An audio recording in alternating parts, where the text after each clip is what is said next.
ധർമ്മസ്ഥല കേസിൽ ശുചീകരണ തൊഴിലാളി ചിന്നയ്യയെ വിശദമായി ചോദ്യം ചെയ്യാൻ പോലീസ്. ക്ഷേത്രത്തെ തകർക്കാൻ നടത്തിയ ഗൂഢാലോചന ഉൾപ്പെടെ കണ്ടെത്തുകയാണ് ലക്ഷ്യം. അതിനിടെ ചിന്നയ്യയും മലയാളിയായ ജയന്തി, സുജാത ഭട്ട്, ഗിരീഷ് മട്ടന്ന എന്നിവർ കഴിഞ്ഞ ജൂൺ മാസത്തിൽ ഡൽഹിയിൽ പോയതായിട്ടുള്ള വിവരങ്ങളും പുറത്ത് വരുന്നുണ്ട്. ചിന്നയ്യയ്ക്ക് മാവോയിസ്റ്റ് ബന്ധമുള്ളതായിട്ടാണ് സൂചനകൾ. വിവരങ്ങളുമായി അരുൺ ആലത്തൂര് ചേരുന്നുണ്ട്. അരുൺ നേരിട്ട് പോയി കണ്ടു നടത്തിയ അന്വേഷണമാണ്. എന്തൊക്കെ കാര്യങ്ങളാണ് കൂടുതലായി അരുണിന് പങ്കുവയ്ക്കാനുള്ളത്?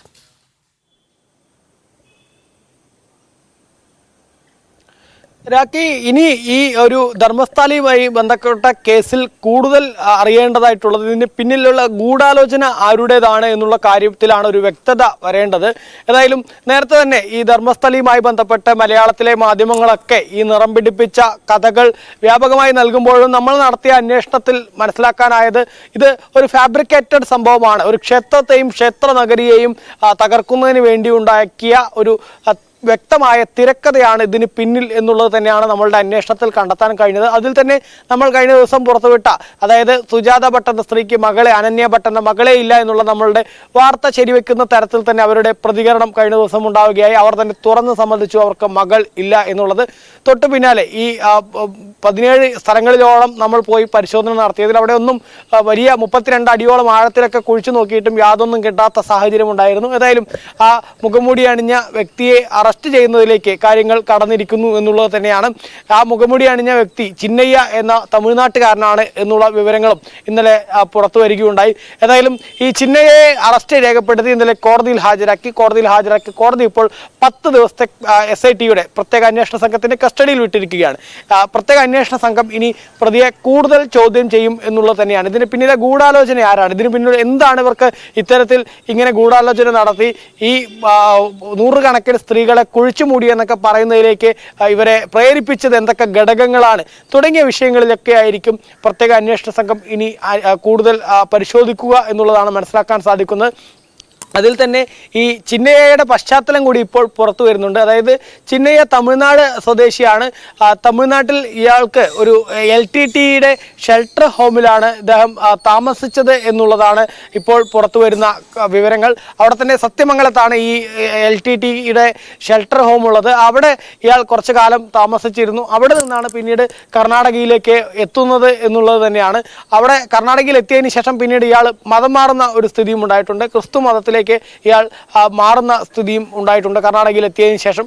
അതിനുശേഷമാണ് പിന്നീട് ഈ ക്ഷേത്രത്തിന്റെ ഭാഗത്തേക്ക് എത്തി അവിടെ ഇത്തരത്തിൽ 100 കണക്കിന് സ്ത്രീകളെ കുഴിച്ചു മൂടി എന്നൊക്കെ തരത്തിൽ പറയുന്നത്. അതുകൊണ്ട് തന്നെ ഇതെല്ലാം ചേർത്ത് വായിക്കുമ്പോൾ ഇതിന് പിന്നിൽ എന്തോ വലിയ ഒരു ഗൂഢാലോചന ഉണ്ട് എന്നുള്ളത് തന്നെയാണ് മനസ്സിലാക്കാൻ സാധിക്കുന്നത് എന്നുള്ളതാണ്.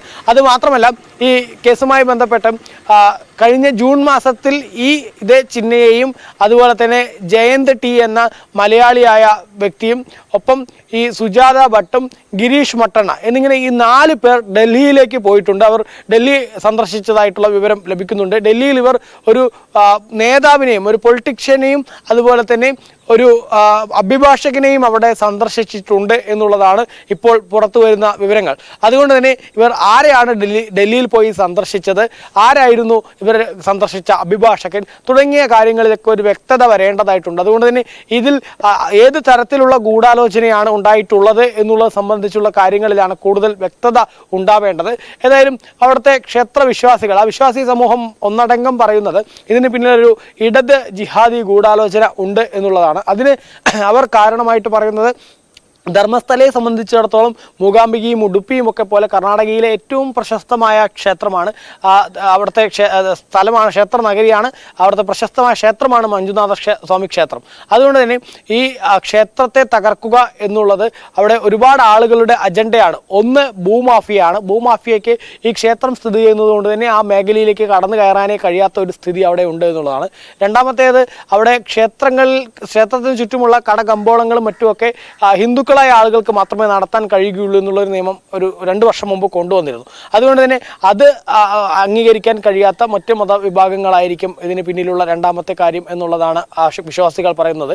ഒപ്പം തന്നെ മറ്റൊരു കാര്യം പറയുന്നത് ഈ ക്ഷേത്രത്തിന്റെ ഭാഗത്തേക്ക് മൗലികവാദികൾക്കും അതുപോലെ തന്നെ ഈ മതപരിവർത്തന ലോബികൾക്കും ഒന്നും കടന്നു വരാൻ കഴിയാത്ത സ്ഥിതിയുണ്ട്. കാരണം അവിടെയുള്ള ജനങ്ങളെ സംബന്ധിച്ചിടത്തോളം സാധാരണ നമുക്കറിയാം, രാജ്യത്ത് എവിടെ നോക്കിയാലും ഈ വനവാസി മേഖലകളിലും വളരെ സാമ്പത്തികമായിട്ട് ദുരിതം അനുഭവിക്കുന്ന ഹിന്ദു സമൂഹങ്ങൾക്കിടയിലാണ് എപ്പോഴും ഈ മതപരിവർത്തന ലോബി എത്തി അവരെ മതം മാറ്റുന്നത് ഉൾപ്പെടെ അരിയും പയറും ഒക്കെ കൊടുത്തോ അതല്ലെങ്കിൽ മറ്റ് പല പ്രലോഭനങ്ങളിലൂടെയോ അല്ലെങ്കിൽ ഏതെങ്കിലും തരത്തിലുള്ള അവർക്ക് ആരോഗ്യ പ്രശ്നങ്ങളോ അല്ലെങ്കിൽ ആശുപത്രിക്ക് മറ്റു പണം ആവശ്യമുണ്ടെങ്കിൽ അത്തരത്തിലുള്ള കാര്യങ്ങളൊക്കെ നൽകിയാണ് രാജ്യത്തിൻ്റെ പലയിടങ്ങളിലും ഹിന്ദു സമൂഹങ്ങളെ ഈ മതപരിവർത്തന ലോബികൾ മതം മാറ്റാറുള്ളത്. പക്ഷേ ഈ ധർമ്മസ്ഥലിയിലേക്ക് വരുമ്പോൾ അവിടെ അങ്ങനെ ഒരു സാഹചര്യം ഇല്ല എന്നുള്ളതും അവർക്ക് ഈ മതപരിവർത്തന ലോബികൾക്ക് തിരിച്ചടിയാവുന്നുണ്ട്. കാരണം ധർമ്മസ്ഥലിയിൽ ആർക്കും പട്ടിണി കിടക്കേണ്ട ആവശ്യമില്ല.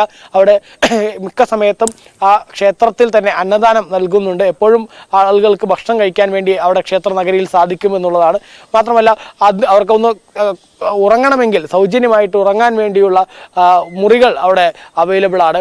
ഒപ്പം തന്നെ അരുൺ, ധർമ്മസ്ഥലയിലെ വ്യാജ പ്രചാരണങ്ങൾ കള്ളങ്ങളെല്ലാം പൊളിച്ചടുക്കുന്നതാണ്. അരുൺ ആലത്തൂർ അവിടെ നിന്ന് സംസാരിക്കുമ്പോൾ നമുക്ക് ലഭിച്ചിരുന്ന റിപ്പോർട്ടുകൾ, അവിടെ ഉണ്ടായിരുന്ന പ്രദേശവാസികൾ ചൂണ്ടിക്കാട്ടിയ കാര്യങ്ങൾ, എന്തായാലും വരും ദിവസങ്ങളിലും ഇത്തരം വെളിപ്പെടുത്തലുകൾ തുടരും, അന്വേഷണങ്ങൾ നടക്കും എന്നുള്ളത് തന്നെയാണ് സൂചിപ്പിക്കാനുള്ളത്. ധർമ്മസ്ഥലയിലെ ഗൂഢാലോചന അന്വേഷിക്കണമെന്ന് വിശ്വാസികൾ. ക്ഷേത്രത്തെ തകർക്കാനായി ഇടത് ഇസ്ലാമിക മതമൗലികവാദികൾ ഗൂഢാലോചന നടത്തിയിട്ടുണ്ട്. സമീർ MD എന്ന യൂട്യൂബറുടെ പങ്ക് ഉൾപ്പെടെ അന്വേഷിക്കണമെന്നാണ് വിശ്വാസികൾ ആവശ്യപ്പെടുന്നത്.